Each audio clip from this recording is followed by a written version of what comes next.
It's one thing to have ignored criticism of Labour in the run-up to the election, supported them, voted for them, and then when they get into government, get angry with the bad things that they do and talk about how angry you are, right? That's one thing, and we can say that we told these people so, and we can say you should have listened to us, and all of those things will be true, but at least they have the integrity to call shit. This is superior in terms of the Labour shills who've just completely fucking ignored it. Even worse are the people who have bought into Labour's framing on this because whatever the red team says goes, and no matter how right-wing they are, they'll just parrot the party line because they will happily let their views be changed by the zeitgeist because they have no moral or ethical underpinning of the positions that they hold. So it may be bad to still be a Labour member whilst being critical of them, but it's even worse to ignore it or be completely uncritical supporter. Safe to say I am livid at what was announced by Labour today. I didn't want, any silence or absence to be seen as tacit compliance or agreement with what they have done, because it is indefensible. Literally every single day in the run-up to the election, we were just pointing out constantly this is what they were going to be like, I've seen loads of people legitimately say, but I didn't think they were going to do this, I've been lied to. And I was just like, well, you may have not have seen, but they did say, like, Liz Kendall did talk about no one getting a free pass and everyone who can work will work, and we will take measures to do that, and there was going to be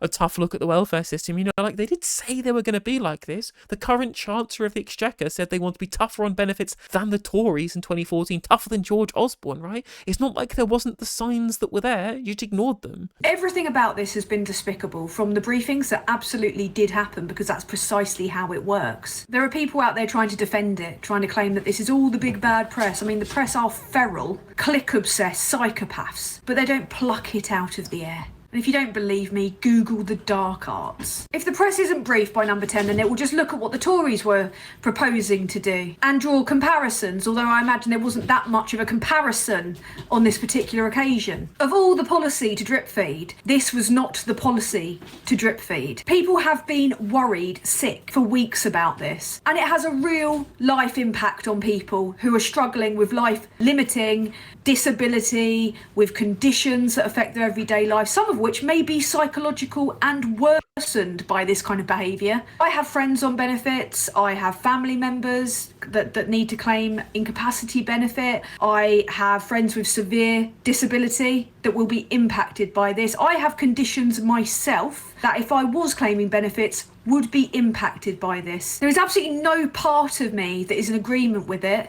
but I just want to make it perfectly clear that I find it absolutely contemptible on every level that the priority of this government is apparently, shagging a good headline out of the Daily Mail and giving more fuel to the voters that absolutely do not respect them and will never vote for them because they're buying the con of Farage, whilst simultaneously giving fuel to all the people in different factions on the left who said this was going to happen all along, and making a mockery of the people with disability. Supertanskiii. It's not adding fuel to these people who said this was what was going to happen. We've just been proven correct. This isn't all fucking a game of 5D chess. Maybe we had a correct assessment of the kind of politics represented by Starmer and the Politburo and Morgan McSweeney, and you just didn't pay attention, and you're a rube who got conned, and it's fine. All of us go through periods where we are rubes who get conned. I'm the very same. I voted for fucking Nick Clegg. I can't talk about being conned like a rube in that regard, right? But to try and then backtrack to save face by saying that it was a 5D chess game that happened to work out in our favour, it's mega coped. There would literally be no skin off her nose if she just said, unfortunately they were right and I was wrong, and I admit that, fair play. And the rest of us would just go, yeah, sure, fair enough. I had the humility to admit that you'd got conned and you will adjust your views in future. But again, there's motivated reasoning to assume that it's 5D chess rather than the reality of the politics represented by the Labour right. For them, in the vain hope that they would be something better. But instead we have careered back into 2010, pig fucker Cameron territory.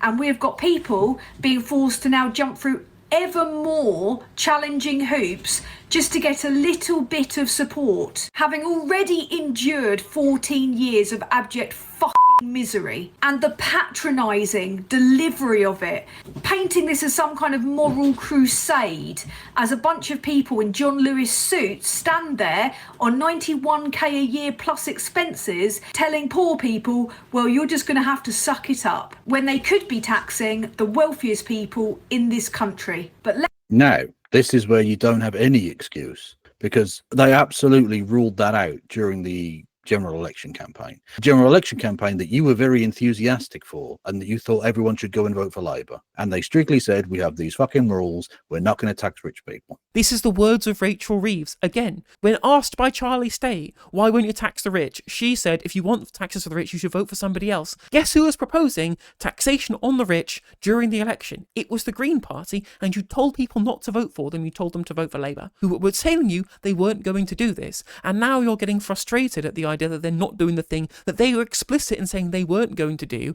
after you told people not to vote for the party that said they were actually going to do it. the reason they're not is because they haven't got the balls to do it. They have got a pretty sizable majority. They can do pretty much whatever they like, and they are choosing to do this. And my motto moving forward is, if they want to act like Tories, they're going to get the Tory treatment. They're going to get both barrels of criticism from the people that tried to help them attain power in the first place, in the hope that they would be something different. And after what we all endured for 14 years, I don't think there's anything... Let me just stop you there, Tansky. They're getting criticism from the people who were elected them on the hope that they were going to be something better. So what, did you voted for them on Inshallah? Was that your electoral strategy, was just vote Labour and Inshallah? Hopefully they were lying about the awful things they said they were going to do. Even if they'd lost votes to people who actually want to see progressive policy, who support the kind of things that were part of the Corbyn Manifesto or what the Greens ran on in 2024, they probably would have still won the election. Maybe not with a giant majority, or they would have still won the election and been in government to be able to enact policy. Yeah. But the threat electorally of losing seats to progressive voters, rather than all the progressive voters essentially giving them their votes completely unconditionally, would have meant they would have had to offer something. Yeah. They would have been forced to offer something so that they wouldn't lose future votes if they failed on the promise of progressivism. But now they've realised that people will just vote for them regardless of how right-wing they are, because people have accepted that they have nowhere else to go, even though there is plenty of places for them to go. So they have no reason to court your vote anymore. They're losing votes to reform now. And so, well, yeah, of course they're going to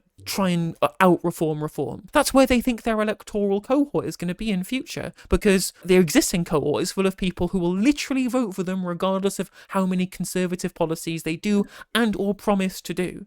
Whereas if there was, instead of 40 seats with the Greens in second, there were 100 seats with the Greens in second, or 50 with Greens, 20 with Workers' Party, some with the Lib Dems, then they would have loads of threats to their majority coming from the left and the right. And currently, it's all coming from the right. So they have no reason to court your vote, Supertanskiii. And this was exactly what I said before the election, and I've been proven right. This reminds me of that lady who went viral on Question Time in 2016, who voted for the Conservatives in the 2015 election and started crying in the audience. Legitimately, she was very upset because the welfare bill from 2016 that Labour should have voted against and didn't took away her child tax credit, and she relied on that to pay for her kids' food. And she was told by the Conservatives they wouldn't cut it, and then they cut it. And she was like, I trusted you and you lied to me, and now I won't be able to deal with my kids. And this is obviously heart-wrenching. And this led to a very viral moment, which has spawned a litany of memes, which was that somebody tweeted out the phrase, the very now infinitely famous phrase, I didn't think the leopards would eat my face, said the woman who voted for the Leopards Eating People's Faces party. This is exactly the same thing, but from the other side. I didn't think the disability cutting party would cut disability benefits. Also want to make it clear that a big part of what helped the last government get elected was not only grassroots support from not only independent voices online, but also tactical vote campaigns. That tactical vote campaign put them there. That tactical vote campaign can get them the fuck out again. They are alienating their core base. This is akin to, I don't know, the Tories offering out free joints. It is absurd behaviour from a Labour government. This is exactly why I told people not to tactically vote, because tactical voting is why they are doing right-wing policies that disenfranchise their base. Because the tactical vote campaign was done by people who voted for whoever they thought they should vote for to get the Tories out, rather than the merits of policy. And people on the right do want to vote on the merits of policy if they want to be courted by the Labour Party, so they had no reason at all to offer any progressive policy to anybody, because their vote was decided by what StopTheTories.Volt told them, rather than anything about what Keir Starmer said or did.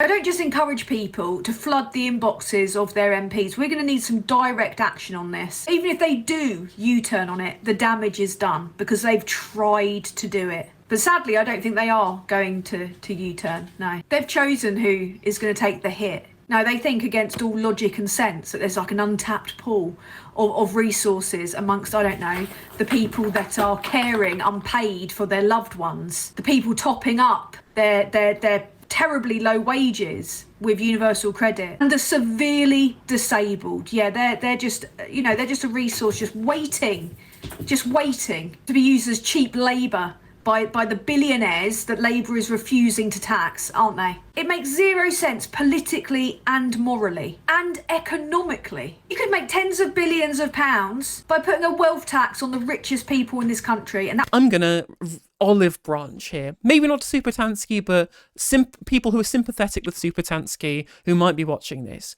If you agree with both me and with Kevin, and with Supertanskiii, and I'm assuming with Phil, who's also in the call as well, that we should be having a wealth tax on the billionaires and the multimillionaires, the super rich who have loads of asset wealth, then there is a party that's offering it, and there is a group within the party who are agitating to take Labour to task over this and try and win their supporters over to our side. We're called Greens Organised. We're starting up our campaign for the local elections this week. And if you are somebody who has been falling out of love with Labour, you were tricked by the narrative they push in opposition and voted tactically because you wanted to get the Tories out, and are incredibly disappointed with the Labour Party that is acting like the Conservative Party in red rosettes, there is another option. Hope does have a new home. Please join us at Greens Organised and help us try and actually have a real alternative for real hope and real change. This is Jeremy Hunt style cruelty, unnecessary cruelty. As I said at the beginning, if they're going to act like Tories, they're going to get the Tory treatment because they are willfully alienating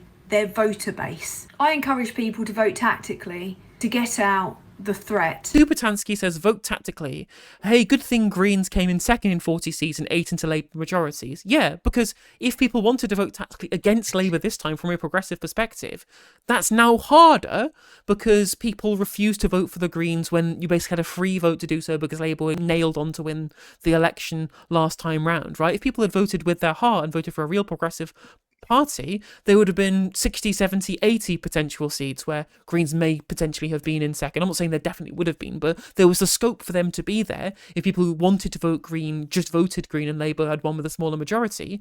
And if at the next election you're saying vote tactically against Labour, there would have been more scope for a progressive alternative. But that now does not exist because people like Supertanskiii just voted Labour anyway, regardless of their policy perspectives and regardless of what the potential could be for a challenge against them in the future.